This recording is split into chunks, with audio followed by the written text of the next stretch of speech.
Your baby was sleeping, not perfectly, not through the night, but there was a pattern, something that worked, something you had finally figured out after weeks of trying everything, and then without warning, without any obvious reason, it stopped working.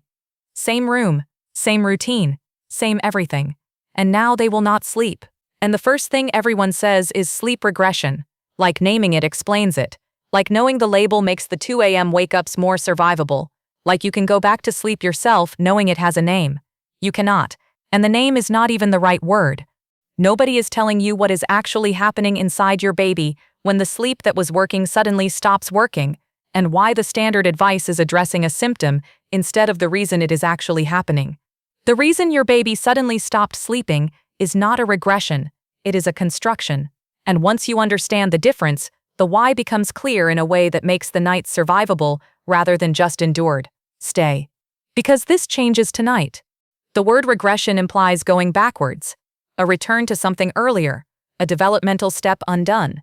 It is the wrong word, and it is making you understand this incorrectly. When your baby suddenly stops sleeping, they are not going backwards. Their brain is going forward, rapidly, urgently, at a pace that the sleeping brain simply cannot keep up with. In the weeks before and during what parents call a sleep regression, the baby's brain is undergoing a significant developmental leap, new neural connections forming at an accelerated rate, new perceptions coming online, new understandings of the world arriving that the brain has to integrate, process, and make sense of before it can settle.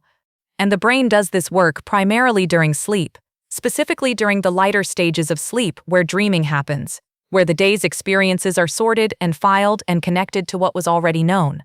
When the developmental work is intense, those lighter stages become more active, more disruptive. The baby surfaces more frequently, takes longer to settle, wakes at the same time every night, because that is when the processing peaks. The sleep that was working stops working, not because something broke, because something is being built. The disruption is a byproduct of construction happening inside the brain, and you cannot pause the construction because the noise is inconvenient. Your baby is not sleeping badly. Your baby is building something, and what they are building will change what they are capable of when it is finished. The next time someone says sleep regression, hear the word that belongs there instead. Sleep construction. Because that is what this actually is. Here is the question most parents are actually asking underneath the exhaustion. Not what is happening. They accept something is happening. The question is why now? Why this specific week, when last week was fine? Developmental leaps do not announce themselves. They arrive when the brain is ready. Not on a schedule you can predict, not at a time that is convenient. When the internal clock reaches the point where the next level of processing can begin, it begins. And the days immediately before a developmental leap are often the worst sleep days.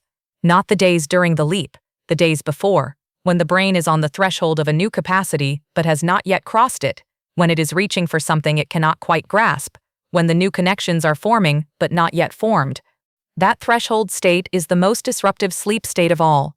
The brain is running harder than usual without yet having the new architecture that would make the running easier, like an engine revving before the gear has engaged. This is why the worst nights often come right before a visible change, right before a new skill appears, right before the baby does something they could not do yesterday. Parents who understand this start to read the sleepless nights differently, not as something going wrong, as something about to go right. The night your baby will not settle is often the night before the morning you cannot believe what they just did. The sleeplessness and the leap are not two separate events, they are the same event seen from two different sides. Most parents assume their baby wakes because of something external. Too warm, too noisy, too light. And sometimes that is true. But during a developmental leap, the external environment is almost never the primary cause. What is waking your baby is internal. The activation of circuits during sleep that are so new and so active that they pull the baby into awareness. When a new skill is being built, the brain rehearses it. Not just during waking hours. During sleep, the circuits the baby will use to crawl, to understand that you still exist when you leave the room, to connect cause and effect, are firing during sleep as the brain rehearses the pathways it is building. And when those circuits fire intensely enough, the baby surfaces. Not because they are uncomfortable. Not because they need something, because their brain just ran a full rehearsal of something it has never done before, and the activity was significant enough to bring them to the surface. This is also why the waking happens at predictable times. The same window every night. Between midnight and 2 a.m. for some. Between 4 a.m. and 5 a.m. for others. The timing is not random. It tracks the rhythm of sleep cycles and the specific stage where the processing peaks. The baby waking at 1:47 a.m. every night for 2 weeks is not a baby with a sleep problem. It is a brain doing its most intense developmental work at the same point in every sleep cycle and surfacing as a result. The 1:47 a.m. wake is not an interruption of development. It is evidence of it. Sleep train through it. Create a consistent routine. Do not go in every time they cry. Let them learn to self-settle. This is good general advice for sleep. It is the wrong advice for a developmental leap, and understanding why matters more than any technique. During a leap, the baby's nervous system is in a heightened state, more reactive, more sensitive, less able to self-regulate than it was 3 weeks ago. Not because the baby has forgotten how, because the processing load is so high that the resources for self-regulation are being redirected to the construction work happening elsewhere in the brain. Sleep training asks the baby to self-regulate at exactly the moment when their capacity for self-regulation is at its lowest. The baby who could settle themselves 3 weeks ago and cannot now is not demonstrating a failure of learning. They are demonstrating an overloaded system. There is a significant difference, and treating an overloaded system like a skill deficit makes the overload worse.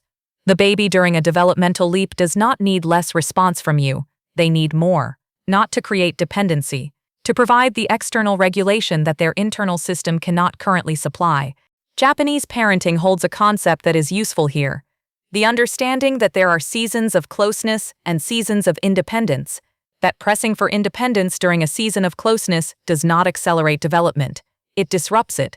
The baby who receives more contact and responsiveness during the leap comes out of it more securely than the baby who was pressed to self-settle through it. Go in, pick them up, respond. Not because you are creating bad habits, because you are providing the external co-regulation that the internal system needs until the construction is complete. You cannot sleep train a brain that is in the middle of building itself. You can only support it until it is done. Parents focus on the nights, but the daytime is where you can actually see what is happening. During a developmental leap, the daytime changes in ways directly connected to the nights. The baby who was happily on the mat for 20 minutes now needs to be held constantly, because the heightened internal processing makes the external world feel more overwhelming and the need for a safe base more urgent. The baby who was eating well is suddenly distracted during feeds. The fussiness, the short naps, the early waking, the feeding difficulties. These are not 5 separate problems requiring 5 separate solutions. They are 5 expressions of one thing. A brain in the middle of a significant transition asking for more from the outside world because it is consuming more from the inside. More holding during a leap is not indulgence. It is meeting a real need. More responsiveness is not creating problems. It is supporting a system that is temporarily overdrawn. The baby who seems harder during this period is not a harder baby. They are a baby in the middle of something significant, and being in the middle of something significant requires more of everything from the people around them. The honest answer, not as long as it feels. The major developmental leaps that disrupt sleep most significantly tend to last between 1 and 4 weeks. The most intense disruption is usually concentrated in the first half. The second half is often a gradual settling, as the new architecture completes and the brain finds its new equilibrium. What makes it feel longer is that every night inside the leap feels like confirmation that this is permanent, that the sleep that existed before is gone, that something has been broken that cannot be fixed. None of that is true. The sleep that existed before will not come back exactly as it was. It will come back better. Because the brain that emerges from the leap is more capable than the brain that entered it. And a more capable brain can eventually sleep more deeply and more sustainably than a less capable one. What comes after a developmental leap is not a return to the previous baseline. It is a new baseline that is higher than the one before. The baby on the other side of the construction is not the same baby who went in. The disruption is temporary. What it is building is permanent, and permanent is what you are actually waiting for.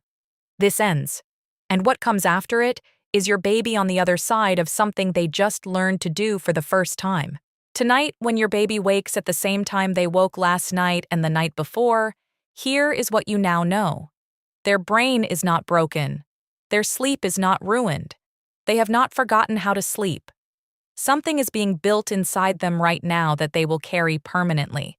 And building requires what all construction requires: disruption, noise, the inconvenience of something significant being assembled in the middle of everything else. Go in. Be the regulation their system cannot supply right now. Not because you are failing to teach them independence, because you understand what is actually happening and you are meeting it correctly. Sleep training can wait. The construction cannot. And the construction is what you are actually in the middle of. When they settle in your arms tonight, when their breathing finally slows and their body gives up the tension of the day, something in that brain is still working.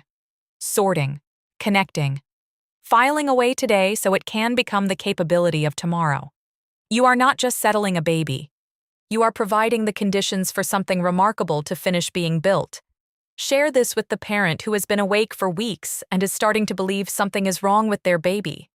Nothing is wrong. Something is happening. And there is a difference. Subscribe for more. See you in the next one.